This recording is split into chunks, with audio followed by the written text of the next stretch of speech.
사무엘하 16장 10절에서 14절 읽겠습니다. 사무엘하 16장 10절에서 14절입니다.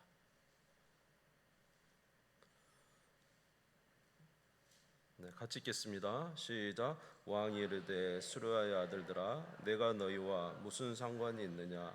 그가 저주하는 것은 여호와께서 그에게 다윗을 저주하라 하심이니 내가 어찌 그러하였느냐 할 자가 누구겠느냐 하고, 또 다윗이 아비새와 모든 신하들에게 이르되 내 몸에서 난 아들도 내 생명을 해하려 하거든 하물며 이 베냐민 사람이랴. 여호와께서 그에게 명령하신 것이니 그가 저주하게 버려두라. 혹시 여호와께서 나의 원통함을 감찰하시리니 오늘 그 저주 때문에 여호와께서 선으로 내게 갚아 주시리라 하고, 다윗과 그의 추종자들이 길을 갈 때에 시므이는 산비탈로 따라가면서 저주하고 그를 향하여 돌을 던지며 먼지를 날리더라. 왕과 그와 함께 있는 백성들이 다 피곤하여 한 곳에 이르러 거기서 쉬니라. 아멘. 아멘.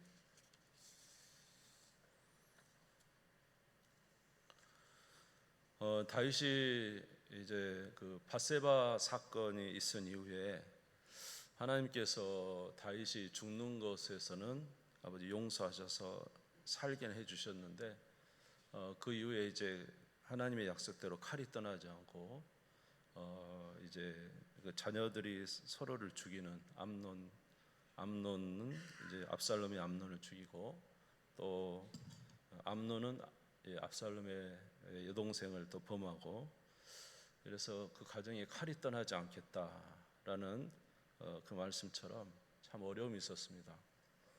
그런데 이제 더 우리가 이제 말씀하면서 아이러니했던 것은 뭐냐면, 이 모든 일이 진행되는 가운데 그 가운데 바로 다윗이 있었다는 것입니다. 그러니까 암논이 그 압살롬의 여동생 다말을 범하러 갈 때도 아버지를 통해서 그 일을 하고 허락을 받고, 또 압살롬이 암논을 죽일 때도 아버지를 통해서 허락을 받아 암논을 오게 하고, 그래서 이렇게 이제 참 어려운 일들이 벌어지는 가운데에도 불구하고 이제 다윗은 그것을 깨닫지 못했어요. 그런데 이제 이 압살롬이 드디어 이제 아버지를 모반하고 200명 이상 되는 대신들을 헤브론에 모아가지고 아버지를 모반하고 이제 예루살렘으로 향해서 올라갑니다. 성경에 보면은 이제 그런 때가 있는 것 같아요. 그 예를 들어서 삼손이 데릴라에게 속아가지고 머리가 잘리잖아요. 그리고 참 고통을 많이 당하는데, 나중에 그 짐승처럼 맷돌을 돌리는데 거기에 무슨 말이 뒤에 따라붙냐면 삼손의 머리가 점점 이제 길어지더라. 이제 이런 내용이 있잖아요, 그렇죠? 그러니까 진노 중에도 누구의 은혜가? 하나님의 은혜가 이렇게 되는 거죠. 다윗이 제가 볼 때는 이렇게 우리가 쭉 다윗의 그 하반기에 밧세바 사무엘하 11장 이하에 참 고통스러운 내용들이 계속 기록이 되는데, 그것도 중간에 다윗이 끼어가지고, 근데 사무엘하 15장 압살롬이 다윗을 향하여 이제 예루살렘을 쳐들어오는 그때부터 다윗에게는 하나님의 그 은혜가 또 시작됩니다. 그것을 알 수 있는 게 뭐냐면, 다윗에게 총명이 돌아와요. 총명이. 뭐가 돌아온다고요? 총명. 여러분, 우리 지혜와 총명은 성령이 주셔야 됩니다. 아무리 다윗이라도요, 성령을 거둬버리면 총명이 없어요. 그러니까 자식들 죽어 나가는 일에 자기가 끼어 있는 거죠. 그런데 하나님이 총명을 주시면 바로바로 이제 대처할 수 있는 능력이 생겨요. 대처할 수. 성령은 우리 안에 어떤 능력, 어떤 우리가 큰 능력의 역사도 나타나지만 우리에게 분별력을 주시거든요. 성령의 이제 큰 역사는 분별력이라고 생각되고, 특별히 이제 우리 교회 지도자들의 위치에 있는 분들은 성령 충만이 꼭 필요합니다. 왜냐하면 분별 능력이 있어요. 이거는 어떻게 해야 된다라는 분별 능력이 사람에 의해서 만드는 지혜가 아니라 하나님으로부터 성령의 지혜, 성령의 지혜가 은사잖아, 그렇죠?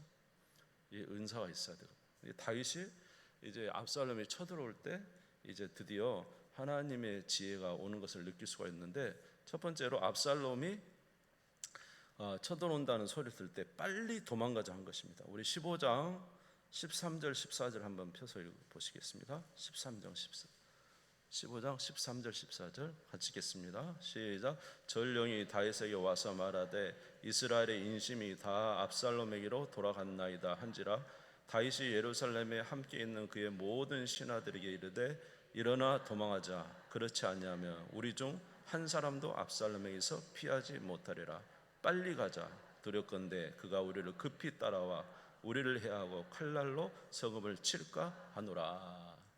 여러분, 롯은 어떤 상황이죠? 소돔과 고모라에서 완전히 우유부단한 상태잖아요. 지금 하나님의 진노가 떨어진다는데 못 일어나죠. 그 사사기에 보면 레인이라고 첩의 집에서 자기 이제 이 바람난 첩을 찾으러 갈 때 그 레인 보세요. 자기 장인이 조금만 더 쉬었다니까 또 쉬고 또 쉬고 또 쉬고 3일이나 쉬었다가 출발을 못 하잖아요. 우유부단해요. 그 우유부단은 저하고는 좀 달라요. 저도 좀 우유부단하죠. 하여튼 은혜가 없는 사람은 우유부단해지고 결단력이 없고 판단력이 없습니다. 근데 다윗이 지금 뭐라고? 빨리 가자. 안 그러면 압살롬 와서 우리 다 몰살시킨다. 그러고는 막 도망을 갑니다.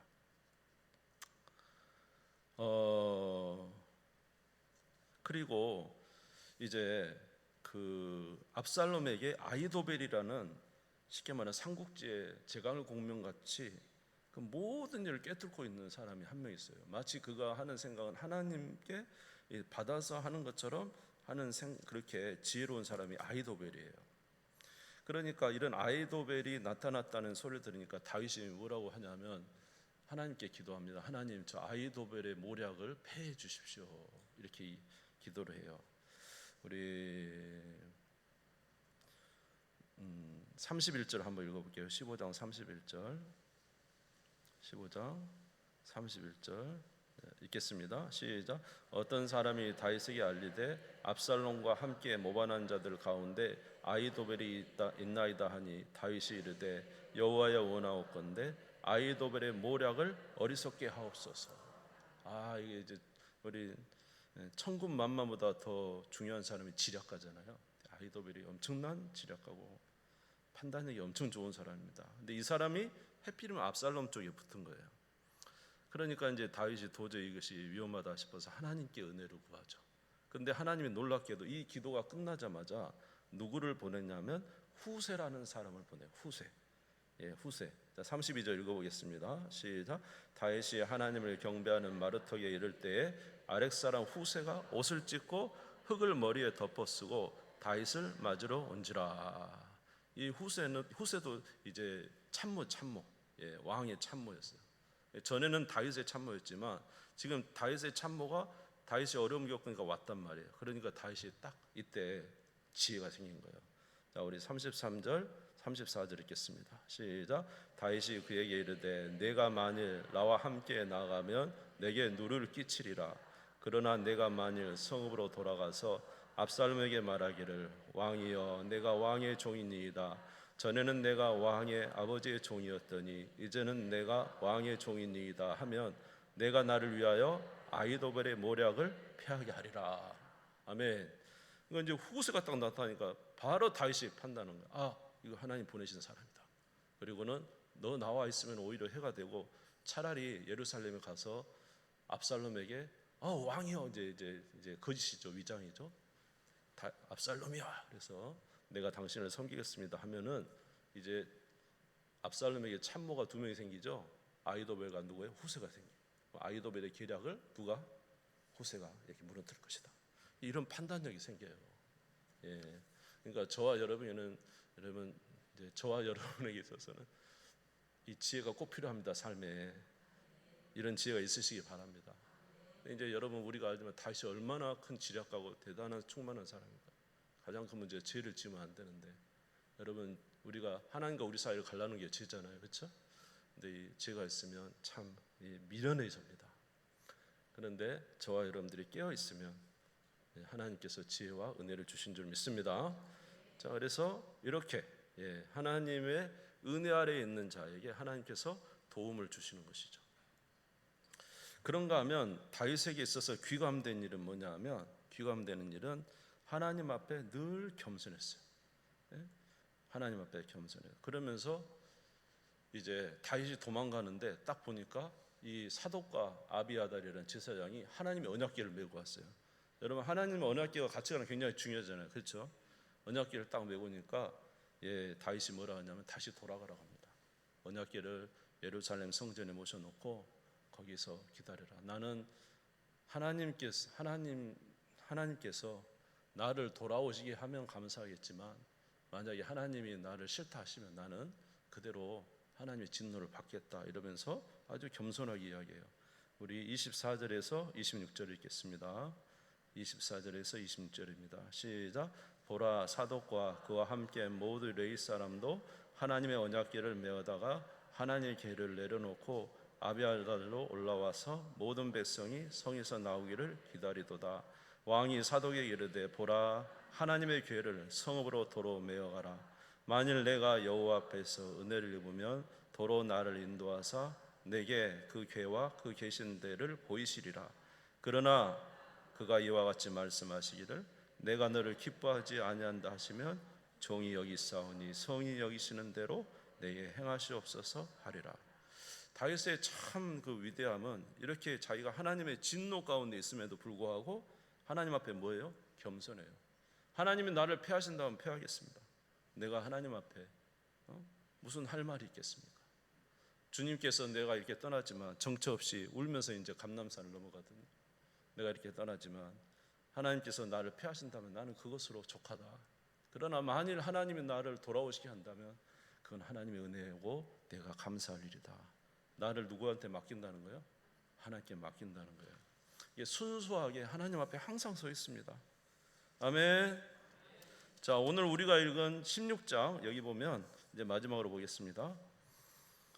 이제 16장 이제 7절에서 8절에 보면, 여기 보면은 또 다윗이 이렇게 도망가고 있거든요. 지금 나루터로 이제 가고 있는 그 길에서 이 사울 왕의 이제 있는 그 족보에 있는 사람 시므이라는 사람이 나타나. 시므이라는 사람이 나타나 가지고 막 다윗에게 막 흙을 뿌리고 돌을 던지면서 이제 피해가고 있는 다윗에게, 그러면서 뭐 비루한 자여 가거라, 네가 피를 많이 흘려서 이런 일이 있다. 하나님이 압살롬, 너의 그 악 때문에 하나님 압살롬에게 너를 막 넘겼다, 막 그러면서 이렇게 막 저주를 합니다. 7절 8절 읽어보겠습니다. 시작. 시므이가 저주하는 가운데 이와 같이 말하니라. 피를 흘린 자여, 사악한 자여, 가거라. 사울의 족속의 모든 피를 여호와께서 내게 돌리셨도다. 그를 이어서 내가 왕이 되었으나 여호와께서 나라를 내 아들 압살롬의 손에 넘기셨도다. 보라, 너는 피를 흘린 자이므로 화를 자초했도다 하는지라. 이제 지금 안 그래도 아들 때문에 도망가는데 얼마나 속타는데 지금 거기서 막 돌을 던지고 막 티끌을 흘리면서 이 비루한 자여, 가거라 피 흘린 자여, 막 그러면서 욕을 막 해야 되는 거예요. 우리 같으면 어떻게 했어요? 당장 쫓아서 목을 쳐라 그랬죠. 목을 쳐라. 옆에 있는 자기 부하가 아비새가 장군이에요. 왕이여, 저 뭐야? 죽은 개 같은 자가 여기 9절에 보시면 왕이여, 죽은 개가 어찌 내 주 왕을 저주하리까? 내가 나를 보내서 내가 당장에 목을 베겠습니다. 근데 이제 다윗이 하는 말이 뭡니까? 유명한 말이죠. 이제 우리 10절 11절 이제 읽겠습니다. 12절까지 읽겠습니다. 10절에서 시작. 왕이 이르되, 수레야 아들들아, 내가 너희와 무슨 상관이 있느냐? 그가 저주하는 것은 여호와께서 그에게 다윗을 저주하라 하심이니 내가 어찌 그리하였느냐 할 자가 누구겠느냐 하고, 또 다윗이 아비새와 모든 신하들에게 이르되, 내 몸에서 난 아들도 내 생명을 헤아려 하거든 하물며 이 베냐민 사람이라 여호와께서 그에게 명령하신 것이니 그가 저주하게 버려두라. 혹시 여호와께서 나의 원통함을 감찰하시리니 오늘 그 저주 때문에 여호와께서 선으로 내게 갚아 주시리라 하고. 아멘. 그러니까 저주를 하는데도 다윗은 지금 겸손해요. 지금 누구 앞에 진노 당하고 있다고 생각하는 거예요? 하나님의 밧세바 사건 이후에 하나님의 그 진노를 지금 당하고 있다고 생각하는 거예요. 그러니까 저 사람이 막 욕을 해도 지금 내가 하나님 앞에서 내가 중요해. 저 사람이 욕하는 것은 하나님이 나한테 욕하라고 시킨 것이다. 막 이렇게 하면서 겸손하게 그를 죽이지 않고 끝까지 듣고 참고 걸어갑니다. 하나님이 저 욕 때문에 혹이라도 나를 다시 회복시켜 주실 줄 어떻게 알겠느냐. 사랑하는 성도 여러분, 저와 여러분 항상 주님 앞에 살아가야 됩니다. 아멘. 다윗처럼 주님 앞에 진실한 자. 주님이 보실 때 어떤가, 이게 중요합니다. 주님이 보실 때. 그리고 우리에게 필요한 것은 성령의 지혜인 줄 믿습니다. 하나님, 우리에게 성령을 거두지 마옵소서. 우리에게 은혜를 베풀어 주옵소서. 주 앞에 성령을 구하며 살아가는 우리 모두가 되시기 바랍니다.